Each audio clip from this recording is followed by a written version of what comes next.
আজ ২৯ জুলাই ২০২৫, ১৪ই শ্রাবণ ১৪৩২ বঙ্গাব্দ, ৩ সফর ১৪৪৭ হিজরি।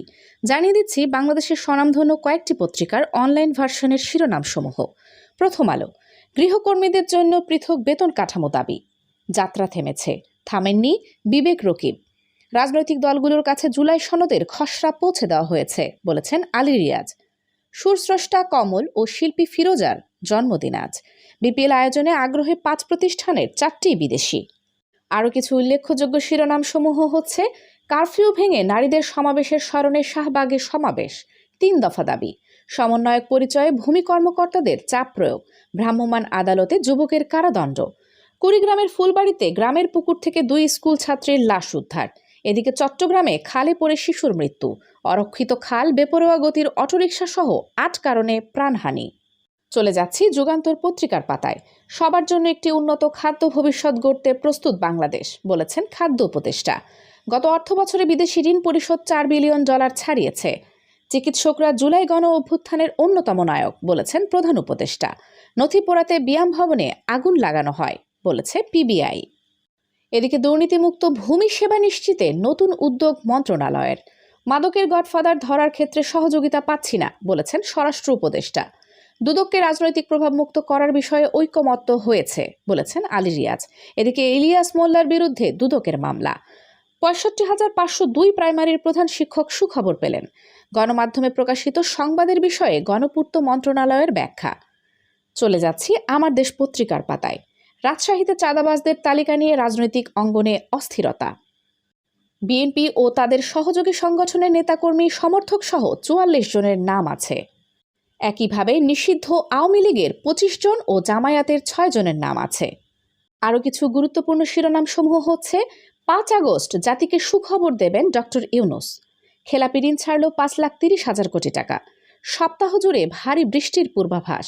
গঙ্গাচড়ায় ধর্মীয় উত্তেজনা প্রশমিত, পরিস্থিতি শান্ত। শুধু প্রধানমন্ত্রীর কথায় রাষ্ট্র ও সরকার পরিচালিত হবে না, বলেছেন নাহিদ। দৈনিক ইত্তেফাক পত্রিকার আজকের শিরোনামসমূহ হচ্ছে: ফরেন সার্ভিসে ফায়ার অ্যালার্ম বিঘ্নিত, তদন্তে ৩ সদস্যের কমিটি গঠন। এদিকে ডাকসু নির্বাচনের তফসিল ঘোষণা মঙ্গলবার।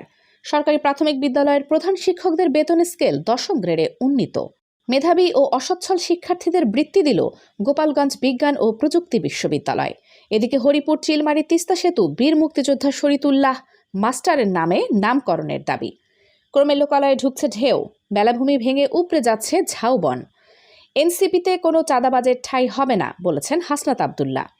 চট্টগ্রাম বিশ্ববিদ্যালয়ের প্রাণিবিদ্যা বিভাগের নিয়োগ পরীক্ষার পূর্বে প্রার্থী চূড়ান্ত ও দলীয় প্রভাবের গুঞ্জন। সব শেষে চলে যাচ্ছি নয়াদিগন্ত পত্রিকার পাতায়। জুলাই সনদের খসড়া প্রকাশ। বাংলাদেশে সন্ত্রাসবাদের কোনো স্থান নেই, বলেছেন প্রধান উপদেষ্টা।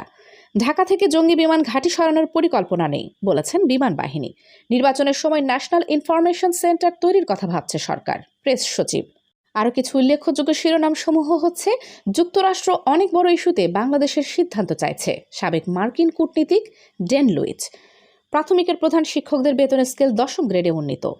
এদিকে সংলাপে গুরুত্বপূর্ণ অগ্রগতি হয়েছে, বলেছেন আলী রিয়াজ। স্বৈরাচার রুখতেই সংলাপে অংশ নিচ্ছি, নির্বাহী বিভাগের কর্তৃত্ব খর্ব করা চলবে না, বলেছেন সালাউদ্দিন আহমদ। শেখ রেহানার ছেলে ববির বিরুদ্ধে দুদকের মামলা। জুলাই মাসের প্রথম ২৭ দিন রেমিটেন্স প্রবাহ ৩৩.৬% বেড়েছে। বড়লেখায় অনুপ্রবেশকালে ১০ রোহিঙ্গা আটক। বিএসএফ এর পুশিন। বাংলাদেশের টেকসই প্রবৃদ্ধিতে রপ্তানি বৈচিত্র্যকরণ অপরিহার্য, বলেছেন ব্রিটিশ হাই কমিশনার। চাপ সৃষ্টি করে আমাদের বেকায়দায় ফেলার চেষ্টায় কোনো লাভ হবে না, বলেছেন মির্জা ফখরুল। এদিকে ৫ আগস্টের মধ্যে জুলাই সনদ হতেই হবে, বলেছেন নাহিদ ইসলাম। সবশেষে জানিয়ে দিচ্ছি আবহাওয়ার খবর। আজকের সম্ভাব্য সর্বোচ্চ তাপমাত্রা ৩২ ডিগ্রি সেলসিয়াস এবং সর্বনিম্ন তাপমাত্রা ২৬ ডিগ্রি সেলসিয়াস। সারা দেশের বিভিন্ন জেলায় হালকা থেকে মাঝারি বৃষ্টিপাত হতে পারে।